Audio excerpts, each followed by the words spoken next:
மாண்புமிகு சட்டமன்ற உறுப்பினர் தன்னுடைய ராஜினாமா கடிதத்தை அளித்திருக்கிறார். விதிகளின்படி ஆய்வு செய்து விரைவில் என் முடிவை அறிவிப்பேன்.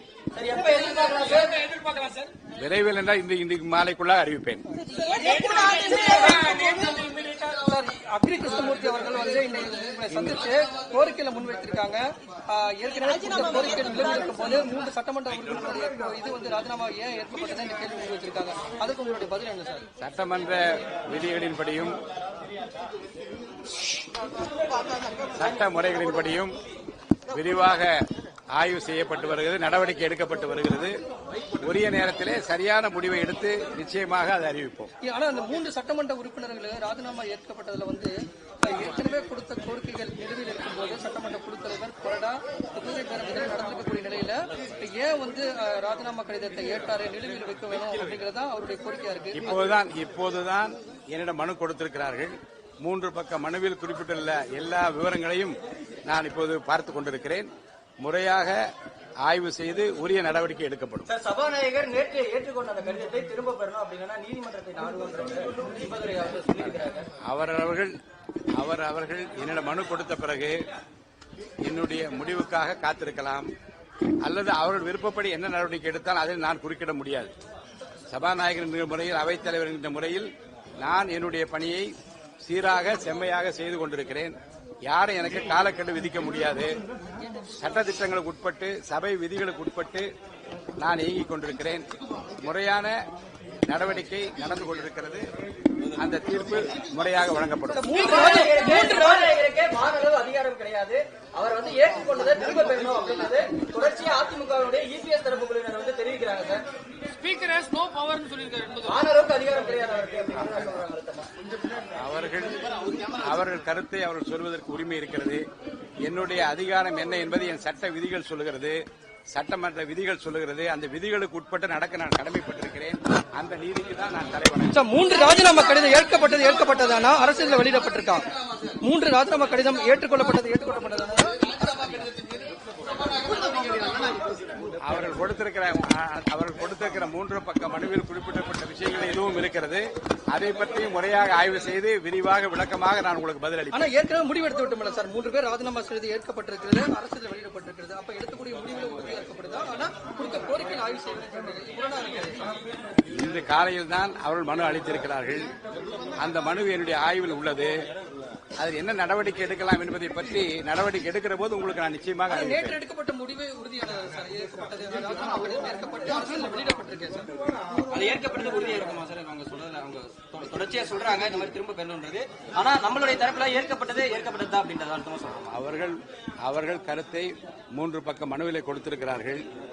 நான் சட்ட முறைப்படியும் சட்டமன்ற விதிகளின்படியும் நடந்து கொண்டிருக்கிறேன். என்னுடைய முடிவுதான் இறுதியானது. சட்டமன்ற உறுப்பினர்கள் ராஜினாமா செய்வதற்கு சட்டப்பேரவை விதி என்ன சார்? ஒரு எம்எல்ஏ என்ன ரூல் படி அவங்க ராஜினாமா பண்ணலாம்?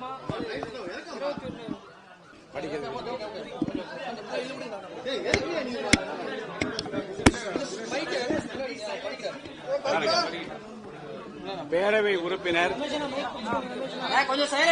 பதவியிலிருந்து விலக விரும்பும் ஓர் உறுப்பினர் இதற்கான இணைப்பில் உள்ள படிவத்தில் பேரவைத் தலைவருக்கு தம்முடைய எண்ணத்தை தம் கைப்பட எழுதி கையொப்பமிட்டு தெரிவிக்க வேண்டும். பேரவைத் தலைவர் ஒரு உறுப்பினரது பதவி விலகல் ஏற்றவுடன் அச்செய்தியை தகவல் நாளிதழிலும் அரசிதழிலும் கூடிய விரைவில் வெளியிட வேண்டும். அப்படிதான் நேற்றே அவர் ராஜினாமா ஏற்கப்பட்டதுடன் அரசிதழில் அதை உடனே மாலையே வெளியிட்டிருக்கிறோம். முறைப்படி நேற்று அந்த 3 பேர் ராஜினாமாவும் அறிவிக்கப்பட்டிருக்கிறது. என்ன சொல்றாருன்னா, நீங்க பிரஸ் மீட் பார்க்கும்போது அபிஷியலா வரல, எப்ப நோட்டிபிகேஷன் வந்ததோ அப்பதான் முறைப்படி ராஜினாமான்ற ஒரு வாதத்தை வைத்திருக்காரு வெளியே. அவர்கள் என்ன வாதத்தை வேண்டுமானால் வெளியில வைக்கலாம். நான் சபை விதிகளுக்கு உட்பட்டு தான் நடந்து கொண்டிருக்கிறேன். அதை மீறி செய்வதற்கு எனக்கு எந்த அதிகாரம் இல்லை. எனக்கு கொடுக்கப்பட்டிருக்கிற அதிகாரத்துக்கு உட்பட்டு நான் நடந்து கொண்டிருக்கிறேன். 21 நாள்ல சட்டமன்ற உறுப்பினர்கள் தங்கள் போட்டியிட்டு வெற்றி பெற்ற தொகுதியிலிருந்து தொடர்ந்து இந்த மாதிரி ராஜினாமா கொடுக்கிறது ஒரு சபாநாயகரா நீங்க எப்படி பார்க்கறீங்க? அவருடைய சொந்த விருப்பத்தை பொறுத்து, அது என்னுடைய ஆளுகைக்கோ என்னுடைய யோசனைக்கோ அல்லது என்னுடைய தகவலுக்கோ அல்ல. அவர் விருப்பப்பட்டு வந்து ராஜினாமா கடிதத்தை கொடுத்தால் அது முறையாக இருக்கிறதா என்பதை பார்ப்பதா என்னுடைய வேலை. சட்ட விதிகளுக்கு உட்பட்டு அந்த ராஜினாமா கடிதம் இருந்தால் அதை ஏற்றுக்கொள்வது என்னுடைய வேலை. என்னுடைய பணியை நான் செய்திருக்கிறேன். குதிரை பேருங்கிற விமர்சனத்துக்கு ஸ்பீக்கரா சபாநாயகரா உங்களுடைய பதில் என்ன? இல்லை, அதை பற்றியான எந்த கருத்தை நான் சொல்ல விரும்பவில்லை. என்னை பொறுத்த வரைக்கும் ராஜினாமா கடிதத்தை முறையாக கொடுத்தால் அதை ஏற்றுக்கொள்ள வேண்டியது சட்ட விதிகளின்படி நடந்து கொள்ள வேண்டியது என்னுடைய கடமை. அந்த கடமையை நான் நிறைவாக செய்திருக்கிறேன். உங்களுடைய ஊகங்களுக்கெல்லாம் என்னால் பதில் சொல்ல முடியாது.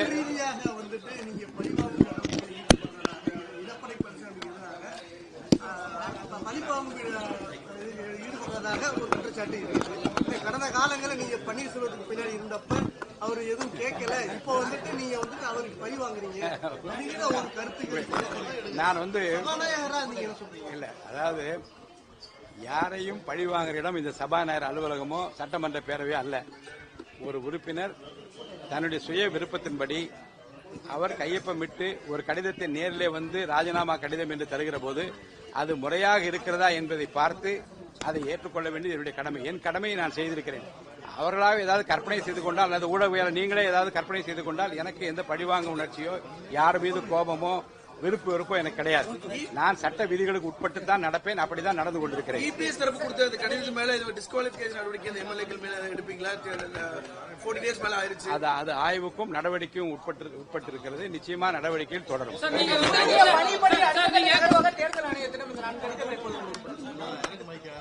முறையான கெசட் வந்து விட்டது, அரசியலில் அது வெளியிடப்பட்டு விட்டது. முறையான அறிவிப்பை தேர்தல் ஆணையம் தான் வெளியிடும். அதற்கும் சட்டசபை தலைவர்கள் 3 எம்எல்ஏக்கள் ராஜினாமா பண்ணது நீங்க குதிரை வேகத்துல வந்து செயல்பட்டு கெசட்ல வெளியிடுறதுக்காக வந்து சொல்றாங்க.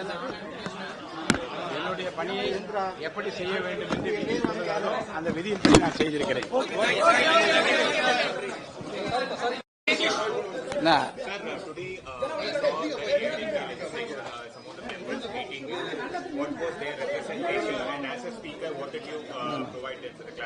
There is only one MLA from Amba Samuthram, Mr.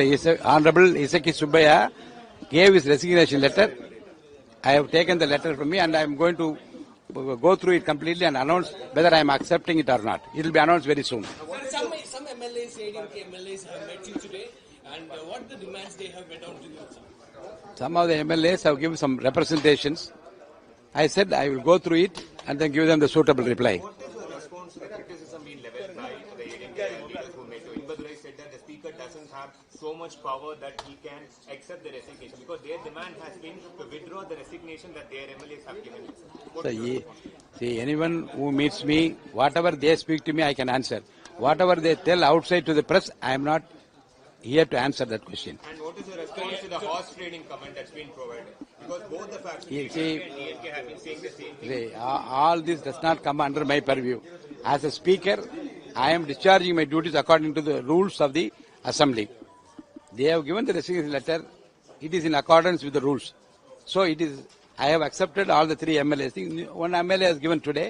I will go through it and announce my result. Likewise, yesterday, today's resignation is satisfactory to you, sir. Can we No, he has just given the letter. I will go through that and announce immediately. And what is the response to the comment made by them? So they say that if the speaker is not accepting their demand, they will approach the Supreme Court. Let us see, they have got right to approach any court, but I have to establish my rule. I act according to the rules of the assembly.